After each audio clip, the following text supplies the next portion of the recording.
I want to ask you something, and I want you to think about it honestly. Go ahead. Last night, right before you fell asleep, what were you thinking about? Honestly, probably everything I did not finish that day. Things I said wrong. Things I forgot to do. A conversation that did not go the way I wanted. Yes. Most people spend the last minutes of their day reviewing everything that went wrong, every mistake, every regret, every unfinished thing. Like a highlight reel of the day's failures. And then they wonder why they wake up feeling heavy, tired before the day even starts. Because your last thought before sleep is not just a thought, it is an instruction. To your brain. About what to process, what to reinforce, what to carry into tomorrow. And most of us are giving our brain the worst possible instructions every single night. Today, we are changing that. Welcome to Real Life English, the podcast. I'm Emma. And I'm Max. And today's episode is Think About This Before You Go to Sleep. And your life will change. Today you are getting 3 things. First, the real science of what happens to your brain while you sleep and why your last thought matters more than you think. Second, what to think about instead.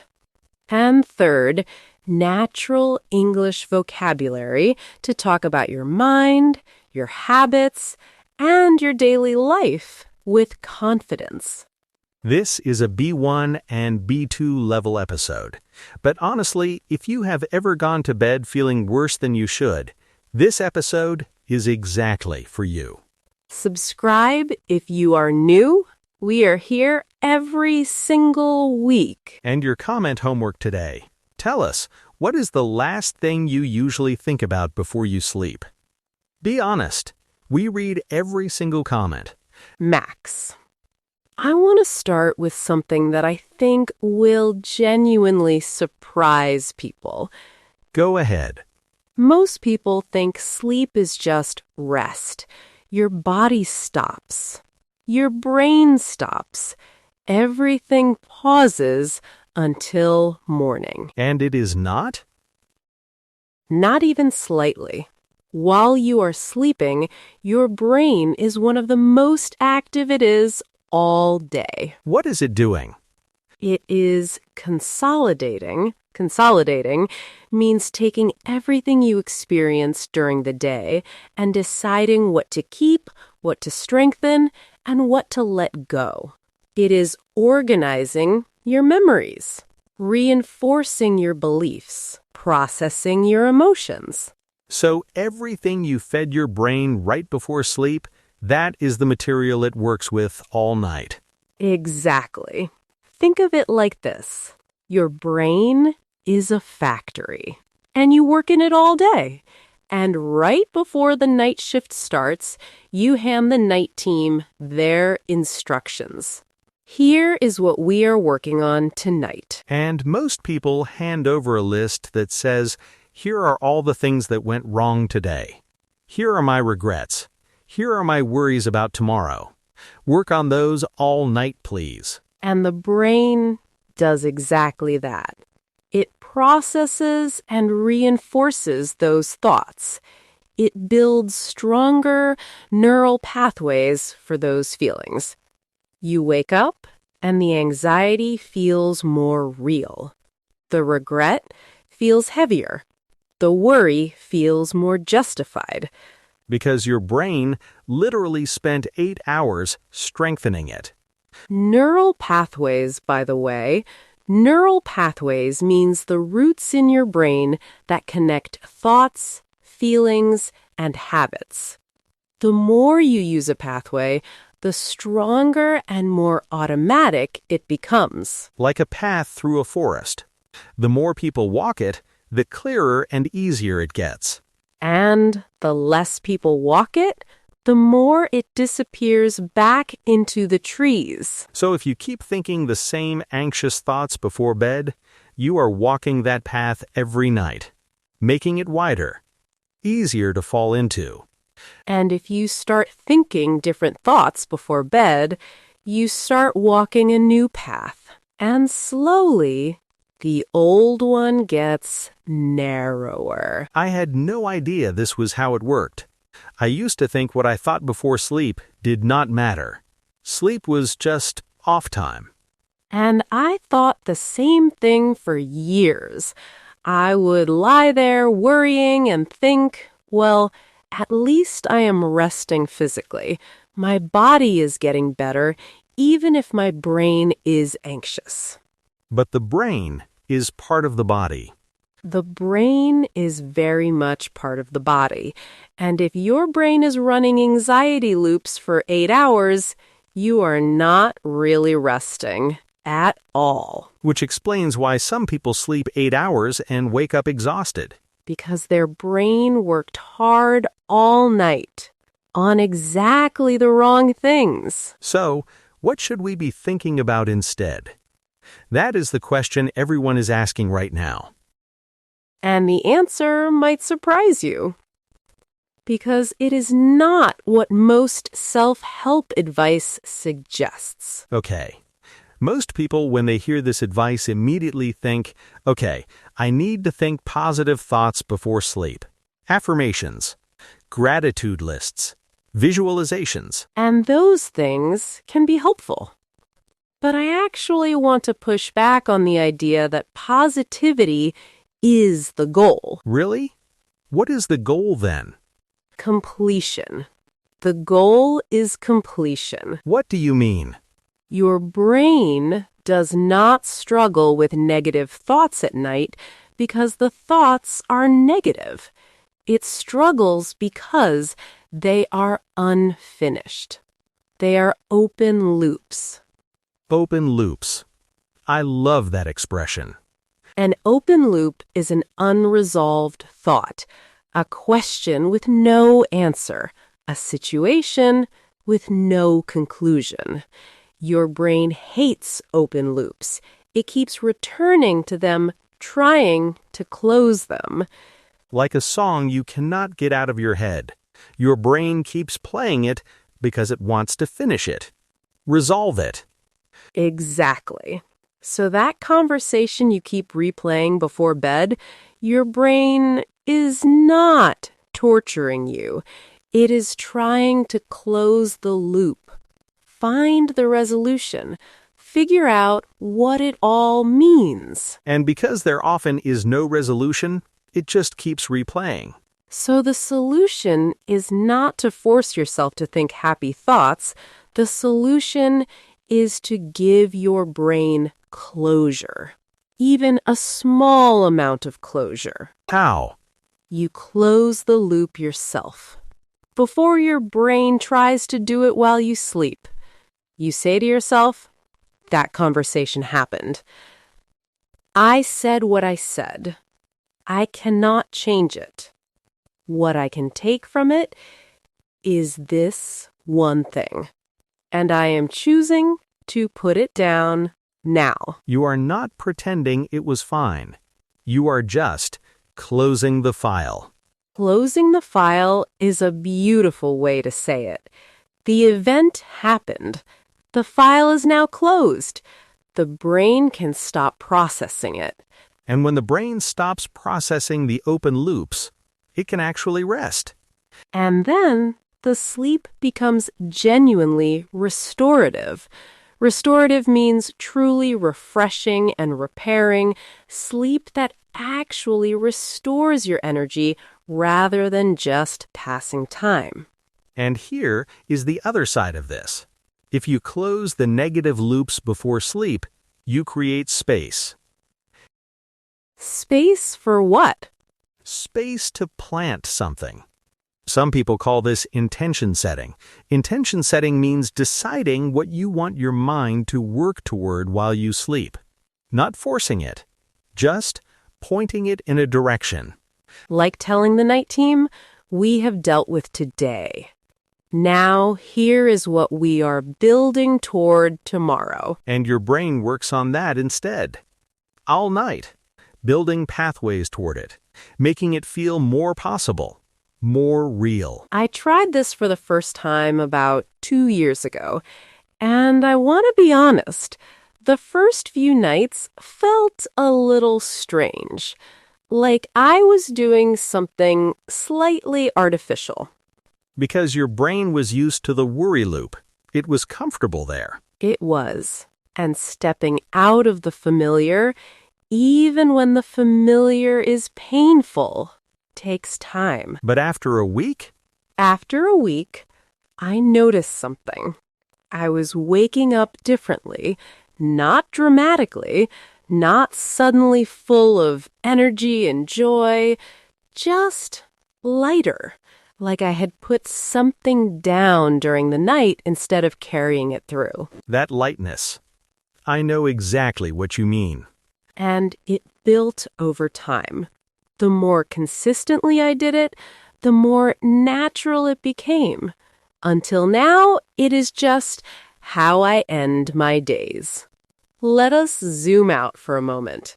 Because the relationship with sleep and with the mind before sleep, it looks different around the world. In some cultures, there are long-established evening rituals. Prayer, reflection, gratitude practices. The idea of preparing your mind for sleep is not new. It is ancient. Many religious traditions around the world have evening practices that do exactly what we are describing. They close the day. They bring the mind to a still point. They prepare the person for rest. And in other cultures, the evening is full of screens, social media, news, entertainment that stimulates rather than settles. And the science is clear. A stimulated brain, stimulated means excited and activated rather than calm, a stimulated brain does not sleep deeply. It takes longer to fall asleep. It sleeps less restoratively. So what you do in the last hour before bed matters enormously. And what you think in the last 5 minutes matters most of all. If you are listening from any culture that already has evening rituals, you might already be doing something close to this without calling it neuroscience. And if you are from a culture where evenings are full of noise and stimulation, this might be the thing that changes your sleep entirely. Wherever you are in the world, your brain works the same way. It needs closure. It responds to direction. It uses the last material you give it. So give it something worth working on. All right, here is your practical framework for today. We are calling it the 3-minute mind reset. 3 minutes every night. Before you close your eyes. Minute 1. Close the loops. Think of 1 or 2 things from today that your brain keeps returning to. And say out loud or in your head, "This happened. I cannot change it. What I am taking from it is, and I am choosing to put it down now." You are not pretending it was fine. You are not forcing positivity. You are just closing the file, giving your brain permission to stop processing it. Minute 2. Acknowledge 1 real thing. Not a forced gratitude list, just 1 genuinely true thing that was okay today. It can be very small. The coffee was good. I understood something I did not understand before. 1 moment felt right. Your brain notices what you acknowledge. The more you acknowledge the small good things, the more your brain starts to notice them in real time during the day. Minute 3. Set 1 intention. Not a goal, not a plan, just 1 direction. 1 thing you want your mind to move toward tonight. Tonight, I want my mind to work on. Or tomorrow, I want to feel. Let us hear some examples. Imagine someone called Layla. She had a difficult day at work, a meeting that went badly, a comment that stung. At night, she says, that meeting happened. I cannot redo it. What I am taking from it is that I need to prepare differently next time. I am putting it down now. Then, one real thing, I helped a colleague today and it felt good. Then, tonight I want my mind to work on feeling ready for tomorrow. 3 minutes. Done. Or imagine someone called James. He has been anxious about a decision he needs to make. At night, he says, "This decision is real. I cannot force clarity right now. What I am taking from today is that I have more information than I did yesterday. I am putting the anxiety down now." Then, one real thing. I cooked a good meal and enjoyed it. Then, tonight I want to feel clearer about what really matters to me. 3 minutes. Done. Or maybe you. Tonight. 3 minutes. Close one loop. Acknowledge one real thing. Set one intention. And notice how you wake up tomorrow. Word tour time. Let us go. Max, kick us off. First, consolidating. Taking information and experiences and organizing them, deciding what to keep and strengthen. Example 1. While you sleep, your brain is consolidating everything you experienced, making memories permanent and emotions processed. Example 2. She took 15 minutes after each lesson to write notes, consolidating what she had learned before moving on. Did you catch that one? Next, neural pathways. The roots in your brain that connect thoughts, feelings, and habits made stronger by repetition. Example 1. Every time you practice a new habit, you are building a neural pathway, and repetition makes it stronger and more automatic. Example 2.